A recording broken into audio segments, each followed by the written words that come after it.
रियासत तेलंगाना में गुज़िश्ता 9 सालों के दौरान कई एक तरक्याती और अवामी फलाही काम अंजाम दिए गए हैं जो मुल्क की किसी दूसरी रियासत में नहीं हुए। तेलंगाना में ड्राइवर कम ओनर स्कीम के तहत जो स्कीम शुरू की गई, इस स्कीम के तहत 800 से ज्यादा ड्राइवर्स में 4 व्हीलर्स की तकसीम तेलंगाना अक़लियती मालियती कॉरपोरेशन के चेयरमैन मोहम्मद इसाक ने की, जबकि इस बात से कोई इनकार नहीं कर सकता कि KCR की क़यादत में हुकूमत तेलंगाना ने अक़लियत और गरीबों की तरक्की और फलाह बहबूद के लिए संजीदा और हमेशा उनकी फलाह बहबूद के लिए इक़दाम किए हैं और ये इक़दाम आज भी जारी हैं। ड्राइवर कम ओनर स्कीम के तहत मारुति गाड़ियों की तकसीम भी हुकूमत का एक ऐसा ही कारनामा है।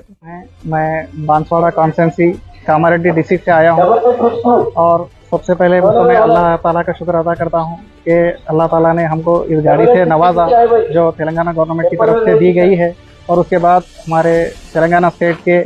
CM जनाब KCR साहब का हम शुक्रगुजार हैं कि उन्होंने हमको ये गाड़ियों से नवाजा है। पे हमारे तेलंगाना माइनॉरिटी फाइनेंस कॉरपोरेशन के चेयरमैन जनाब इम्तियाज इसाक साहब का भी बहुत शुक्रगुजार है हम। उनकी काफ़ी जद्दोजहद थी, उनकी काफ़ी मेहनत थी इस गाड़ियों को हम तक पहुंचने